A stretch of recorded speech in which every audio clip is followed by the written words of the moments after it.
और अब तो ऐसा लग रहा है जैसे प्रशासन पूरी तरीके से नाकामयाब है इन घटनाओं को रोकने के लिए। सरकार को बदनाम करने की साजिश के साथ संभवतः इन घटनाओं को अंजाम दिया जा रहा है, पर तब भी मुझे इस बात का दुख होता है कि मैं एक ऐसी सरकार का यहाँ पे समर्थन कर रहा हूँ। बिहार में एनडीए गठबंधन की सरकार चल रही है, लेकिन हाल के दिनों में चिराग पासवान के बयान इस गठबंधन पर कई तरह के सवाल खड़े करते हैं। और अक्सर हमने देखा है बिहार में कई जदयू के नेताओं को ये कहते हुए कि गठबंधन दरअसल भारतीय जनता पार्टी के साथ जदयू का है। तो ऐसे में लोक जनशक्ति पार्टी कहाँ है फिर? 2020 का विधानसभा चुनाव हम सब ने देखा, नीतीश कुमार की राजनीतिक हैसियत को किस तरह से कमज़ोर करने की कोशिश चिराग पासवान ने की और हद तक उसे सफलताएँ भी मिली। एक बार फिर से चिराग पासवान इस वक्त पूरे बिहार में नवसंकल्प महासभा कर रहे हैं। और आज ही गया के गांधी मैदान में जब पत्रकारों से उन्होंने बात किया तो कहा कि मुझे शर्म आती है या फिर मुझे असहजता महसूस होती है कि हम उस सरकार का समर्थन कर रहे हैं जहां आपराधिक घटनाएं काफ़ी तेज़ी से बढ़ रही हैं। आखिर चिराग पासवान के बयान इस तरह के क्यों आ रहे हैं?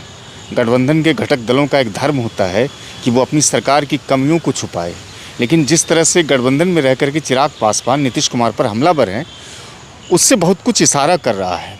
चूँकि बिहार की राजनीतिक परिदृश्य काफ़ी तेज़ी से बदल रहा है, चुनाव जैसे जैसे नज़दीक आ रहे हैं।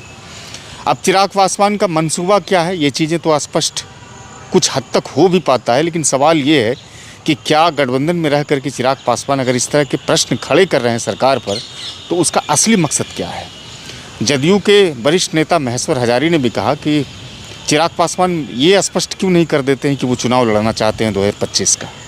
नीतीश कुमार जहाँ एक तरफ विपक्ष के निशाने पर हैं, उनकी गिरती स्वास्थ्य, सरकार में रहते हुए प्रदेश में आपराधिक घटना, ये तमाम चीज़ों को लेकर के विपक्ष के निशाने पर हैं।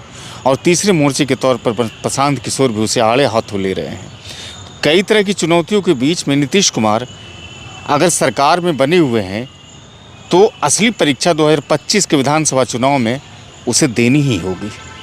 चूँकि नीतीश कुमार पिछले 20 वर्षों से सरकार में हैं और नीतीश कुमार को कहा जाता है कि बिहार का चाणक्य भी है, लेकिन चिराग पासवान के बयान कहीं ना कहीं नीतीश कुमार की बेचैनी को ज़रूर बढ़ाएगा।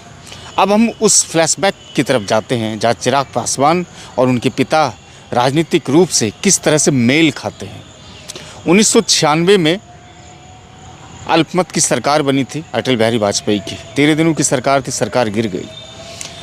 फिर ये बातें चलने लगी कि कांग्रेस के प्रयास से संयुक्त मोर्चे का सरकार दिल्ली में बनाया जाए। इसके लिए मुलायम सिंह ने तैयारी शुरू की, लेकिन उस समय रामविलास पासवान कहते हैं कि अंदर से मानसिक रूप से तैयार हो गए थे कि वो प्रधानमंत्री बनेंगे। लेकिन मुलायम सिंह चूँकि दलितों के और मुसलमानों के एक बड़े नेता थे, उस वक्त मुलायम सिंह यादव को अमर सिंह ने एक सजेशन दिया कि आप HD देवगौड़ा को देश का प्रधानमंत्री बनाइए। लेकिन उससे पहले भी कई घटनाक्रम हुए। एक तरफ जहां VP सिंह ने मना कर दिया कि प्रधानमंत्री मैं नहीं बनना चाहता हूं, दूसरी तरफ ज्योति बसु मार्क्सवादी कम्युनिस्ट पार्टी के जो नेता थे, उनकी पार्टी ने ये सहमति नहीं दी कि देश के प्रधानमंत्री बनिए। तब जा कर के अमर सिंह के कहने पर मुलायम सिंह ने HD देवगौड़ा को प्रधानमंत्री के पद पर बिठा दिया। उस समय भी रामविलास पासवान का जो मंसूबा था वो पूरी तरह से विफल हो गया। अब सवाल ये है कि अगर रामविलास पासवान को हाजीपुर से भाग करके रोसड़ा में चुनाव लड़ने की नौबत अगर हो सकती है, तो ज़रा याद कीजिए कि रामविलास पासवान की उस कद को, उस समय की कद को और चिराग पासवान की जो अभी असली कद है उसमें कितना अंतर है। चिराग पासवान खुद कहते हैं तेजस्वी यादव को कि अकेले दम पर चुनाव नहीं लड़ सकते, लेकिन चिराग पासवान की क्या हैसियत है बिहार में? राजनीतिक रूप से इस बात को समझना होगा।